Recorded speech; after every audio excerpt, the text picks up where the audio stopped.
Vamos analisar um outro cenário onde nós temos alguns checkpoints, só que ao invés da gente ter o esperado, que é uma operação de commit, né, no fim, na minha execução da minha transação, a gente vai ver um rollback forçado, tá? É interessante mencionar aqui que o checkpoint, não só ele, mas como também uma série de outras funcionalidades dentro do SQL Server, eles têm um comportamento otimista. O que é comportamento otimista? Ele acredita que fazendo o procedimento de checkpoint, no futuro, aquela transação na qual ele está forçando, né, o flush daquelas páginas vai ser comitada e aí sim ele vai garantir o que? Um tempo pequeno de recuperação do seu banco de dados. Isso é ser um otimista. Por quê? Porque ele está acreditando que vai dar tudo certo, que o commit vai acontecer. Agora, pode acontecer alguns casos onde o commit não acontece. E aí a gente vai ver que o efeito colateral é um tempo maior de recovery. Ok? Então vamos lá, vamos repetir uma pequena demonstração que a gente já fez, que é o que? Tenho aqui o Begin Transaction. Para fazer o update de uma série de registros, eu tenho que carregar não só uma, mas várias páginas do arquivo de dados para o Data Cache, certo? E aí depois a gente começa a executar, o SQL Server, né, começa a executar os procedimentos de atualização de registros. Então atualiza um registro, pega, vai lá naquela página, atualiza o cabeçalho, atualiza o dado, e ele faz isso não só para uma página, mas também para uma série de páginas. Então a gente tem uma série de entradas no log buffer e eu tenho uma série de páginas que estão alteradas no data cache. Nesse momento, o que o SQL Server pode fazer? Ele pode dar uma olhada no volume transacional, falar, opa, tem muita página suja no data cache, vou chamar um checkpoint. E aí o checkpoint entra, ele faz uma escrita avançada no log, então faz o flush do que eu tenho no meu log buffer, e aí depois ele pega e faz o que? Faz um flush dos meus dados, ok? Gente, estou considerando que essa páginazinha 200 está aqui no meio desse mundo de páginas, tá? Só por simplicidade. Então ele acabou de pegar, de fazer o procedimento de checkpoint, e aí a transação continua normalmente, continua atualizando mais registros. Então aí ela atualiza mais registros. O que aconteceria, gente? Nesse momento eu tenho o que? Eu tenho mais alterações acontecendo em outras páginas. Então a gente pode imaginar que aqui no meio eu tenho um conjunto de páginas. Esse conjunto de páginas está o que? Está sofrendo alterações. E essas páginas que estão sofrendo alterações, em algum momento o que vai acontecer? O SQL Server vai novamente olhar para o Data Cache, vai falar que tem um conjunto grande de páginas sujas no Data Cache, e aí ele vai chamar novamente o checkpoint. Então faz o write ahead login, faz o flush do arquivo de log, vai novamente fazer o flush de páginas de dados. É claro que, gente, não estou falando são essas mesmas páginas de dados, eu espero que sejam páginas diferentes, aqui eu estou por simplificação. Faz o flush das páginas de dados, acabou o processo de checkpoint e aí aconteceu o inesperado. O que é o inesperado? Minha instância caiu. Caiu a minha instância. Na hora que a gente voltar com a instância do SQL Server, o que o SQL Server vai fazer? Ele vai iniciar o processo de recovery. Na hora que ele estiver olhando para o meu arquivo de log, lembrem, gente, a instância parou e foi reiniciada. Então, tudo que está em memória, que é essa parte aqui em cima, o que aconteceu? Está tudo vazio. E aí o SQL Server vai pegar, vai olhar aqui no arquivo de log e na hora que ele faz a análise do arquivo de log, quem que está faltando, gente? Está faltando aqui no meu arquivo de log quem? A operação 3, que é o commit. Se está faltando a operação 3, se eu não tenho um commit no arquivo de log, o que o SQL Server vai fazer? Vai iniciar o rollback daquela transação. Então ele vai partir desde o último registro de log que ele tem aqui e vai na ordem inversa, varrendo tudo que foi feito e vai começar a desfazer as operações. Como é que ele faz isso? Gente, a gente já viu. ele vai pegar, é da mesma forma que ele faz, né? Ele tem que pegar, carregar a página aqui para o data cache e vai comparar o LSN que está aqui com o LSN que está no cabeçalho da página para verificar qual que é mais recente e se ele tem um registro, né, que está com uma página onde o LSN, por exemplo, é igual a esse LSN que está aqui embaixo, o que ele vai fazer? Ele vai olhar e falar, opa, essa página está atualizada por essa operação que está aqui no log. E aí que eu vou fazer? Ele vai pegar e vai analisar o log record, o registro que está aqui dentro, vai pegar a imagem anterior daquele registro e vai vir aqui e vai falar o seguinte, opa, vou atualizar com a imagem anterior.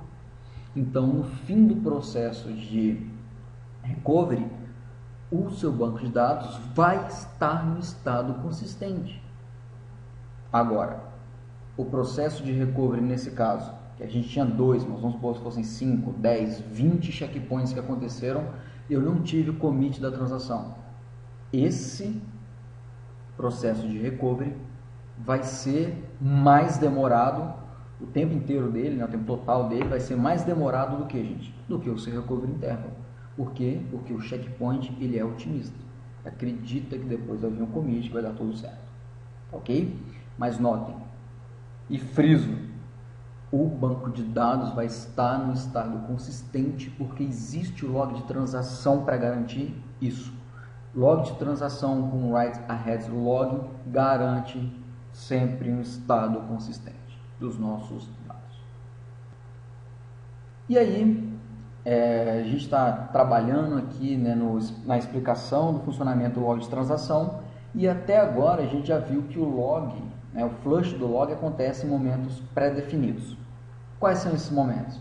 Commit de uma transação, quando entra um checkpoint, e aí, gente, a gente tem alguns outros momentos que podem acontecer o flush do log buffer.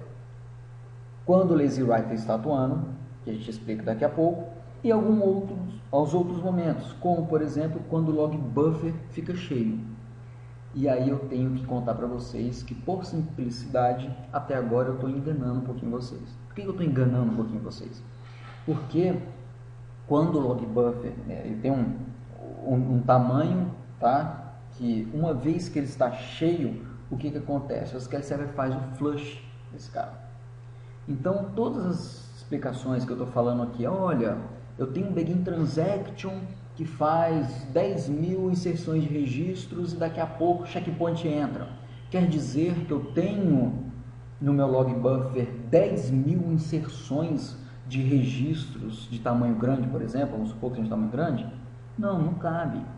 Então, na verdade, né, por que eu estou falando que eu estou enganando vocês aqui? Porque o comportamento mais específico, mais detalhado, o que é? Na hora que você dá um begin transaction, mesmo que o commit não tenha entrado e nem o checkpoint tenha entrado, o SQL Server está em uma série de pontos fazendo o quê? Fazendo um flush do log buffer, porque senão o consumo de memória do log buffer seria muito grande. Então ele precisa estar fazendo esse flush para controlar o tamanho, né, do espaço memória que ele está utilizando para estar colocando as informações da nossa transação. Então esse, por exemplo, é um outro momento onde a gente tem o que? Flush do log de transação. Vamos então agora analisar o lazy writer. Gente, falando de lazy writer, é importante destacar que esse é um mecanismo de limpeza, né, do data cache. A gente não está entrando em detalhes de como é que funciona o algoritmo, né, de limpeza, que ele é o LR e o K, como é que é o detalhamento dele, o K equivale ao quê.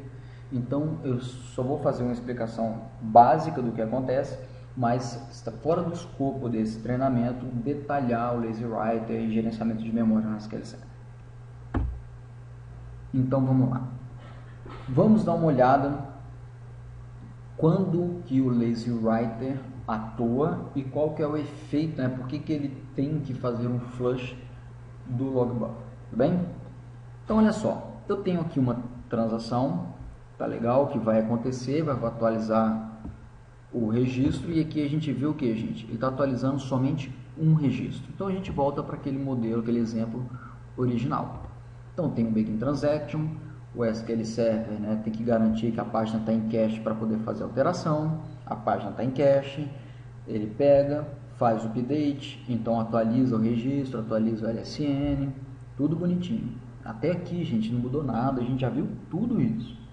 Agora, antes de ter o commit da minha transação, vamos supor que um outro worker dentro da engine do SQL Server esteja atendendo uma requisição e essa requisição é um select asterisco from tabela gigante.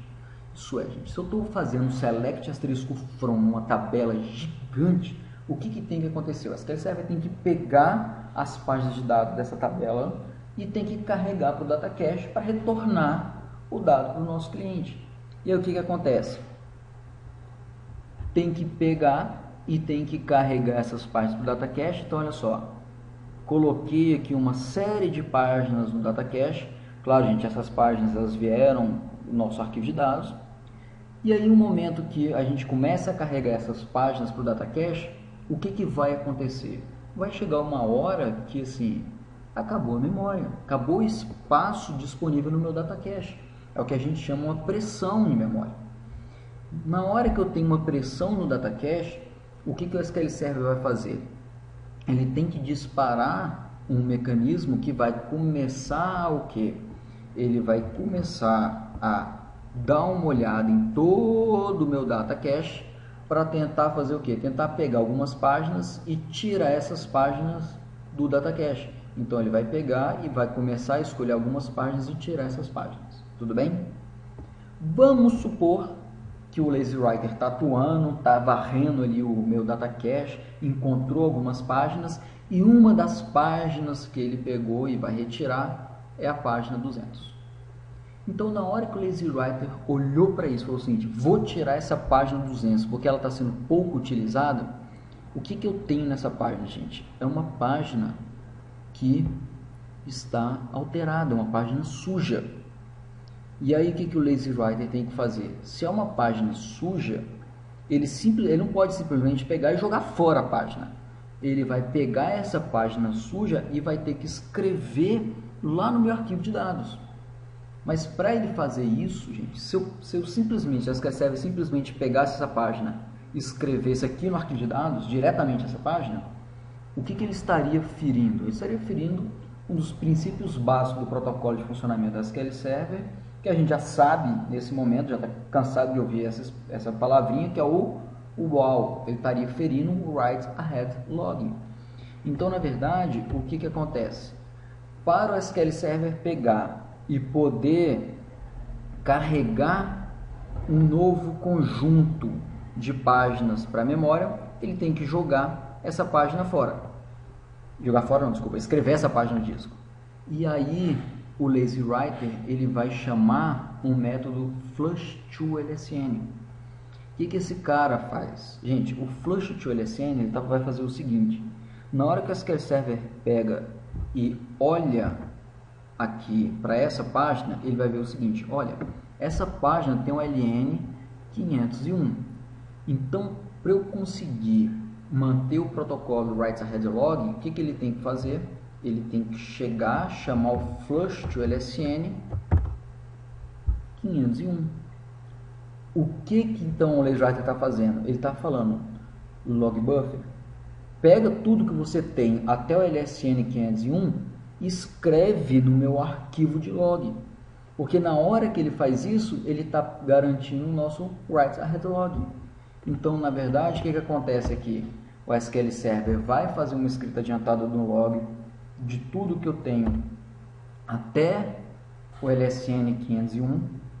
Acabei de fazer o flush do meu log buffer até aquela posição.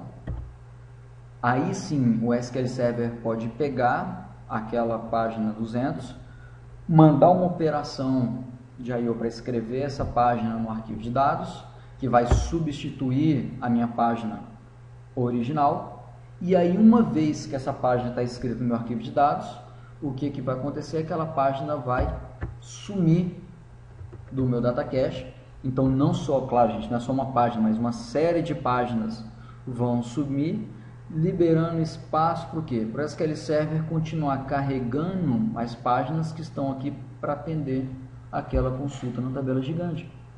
Então, basicamente, o Lazy Writer, quando ele entra, ele está fazendo flush de páginas sujas, o que ele tem que garantir? Ele tem que garantir que sempre o log record associado com aquela alteração tem que ser escrita no disco antes da gente fazer, vamos dizer assim, o expurgo dessa página para o arquivo de dados. Uma vez que isso acabou, aí, gente, a vida segue normalmente. Então vamos supor que o worker do select acabou de trabalhar, aí daqui a pouco eu tenho aqui no meu log buffer a escrita do commit, e aí com o commit a gente sabe que tem o log flush, e dessa vez o log flush vai ser o que, gente?